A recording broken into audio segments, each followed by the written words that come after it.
I think we kind of touched on this at the event. Sometimes we, as NHS providers, suppliers, we rush with a solution without fully comprehending or understanding the problem. So I think that there is a lot of time and a lot of focus in actually understanding what is the problem that we're trying to solve and where does that fit into the grand scheme of things. So one of the things that I presented at the EPR Summit was the fact that we tend to put one point of a workflow into a solution, or solutionizing one point of a workflow. And what the problem with that is for the end user, or worse, for the patient, that is great for that one interaction, but doesn't necessarily fit the whole spectrum of their sort of interaction with that care point. Meaning, a clinician could come in and let's say, for example, put in ambient voice technology, which is earmarked to be a great solution for the NHS, unlocking lots of potential productivity gains. And that's true.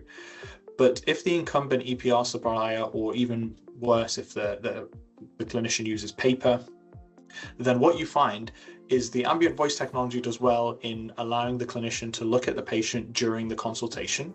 So he's not worried, or she's not worried about documenting during the consultation. But then when it comes to them doing the documentation, if they've got multiple forms that they need to complete, if they've got research that they need to be wary of, that does this patient sort of have any inclusion criteria for research, and all the other mandatory kind of jobs that the clinician has to do, you recognize that the ambient voice is good in a certain instance, but is not really giving the gains or the productivity gains that you would hope with something of that caliber. So what does this mean? It means that if we can start thinking outside of that single point, or that single point solution, and start thinking about the workflow, you can start to recognize that fully embedding, for example, ambient voice technology within a clinician's workflow means that those forms that they have to do with lots of mandatory fields could be pre-populated with the information that has already been given through the consultation with the patient. So it's really important that we look at it holistically. We define the problem and we try and challenge it holistically, okay, in terms of how do we solutionize against that. And finally, I'd like to say that sometimes we think that digital solutions are a digital project, and it's left to the digital teams to implement. And I think that is failing at the first step, sorry. The reason I say that is because in a clinical setting, we, and myself as a clinician included, work in a multidisciplinary fashion. We recognize that neither the doctor, nor the nurses, nor the pharmacists could do their jobs, could do all the jobs. We need to have a team approach. And the same is true for hospitals. The same is true for any setting of care.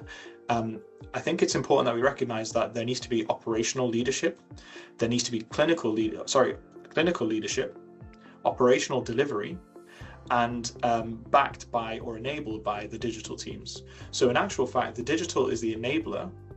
It's being led by the clinicians who are going to be using the product and going to be using that solution to provide care for patients, but it needs to also be delivered by the operational teams, and they need to have a good grip on what actually is it going to mean in terms of my productivity, in terms of my outpatient clinics, let's say, for example, for ambient voice technology.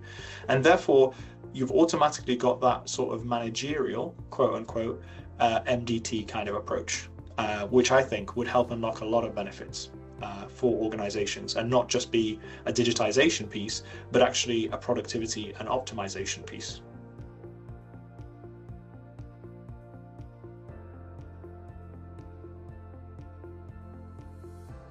I think with regards to this, we have an opportunity with the regional focus that's come through with the 10-year plan, and also with the frontline productivity shift, which is welcomed both by suppliers and I'm sure by NHS trusts as well. Now, I'm hoping that through this, the regions can take more of an approach whereby, depending on the varying levels of maturity, can coordinate their PCN networks, the primary care networks, the community health networks, the voluntary care sector as well as the acutes. I know a lot of focus has previously been, in terms of the frontline digitization piece, on the acutes and getting them up to speed with their EPR deployments and purchasing.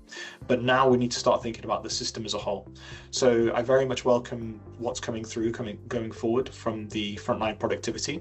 But I think what I'd also like to see is potentially some legislation, because Daedalus as a supplier is more than we're already in conversation with regards to things like the single patient record and all the initiatives that's coming forward from NHS to support from that front to put the patient truly at the center of their care, regardless of the supplier. But other suppliers may struggle with that unless there is legislation involved. And I think that would something that would be very much welcomed by us and by the patients, at the end of the day, the end users, to ensure that suppliers are engaging with these processes and platforms to be able to deliver care and make data available and interoperable as possible.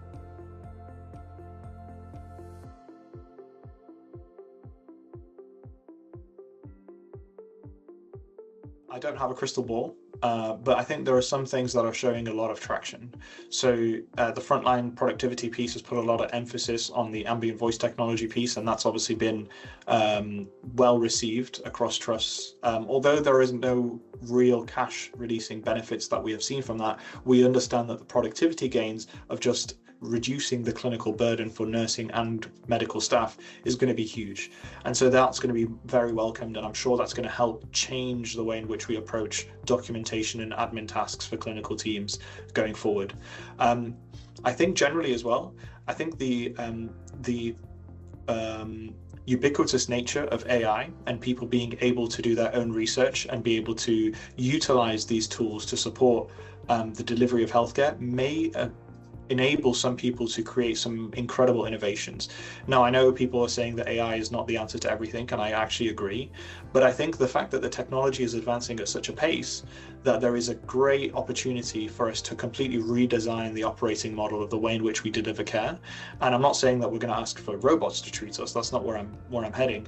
But what I'm heading is we can really design pathways and clinical workflows with optimization of clinical decision support, automation of tasks within EPRs or within the delivery of care. And I'd like to see some of that happening within general practice as well, because we know that they're really struggling.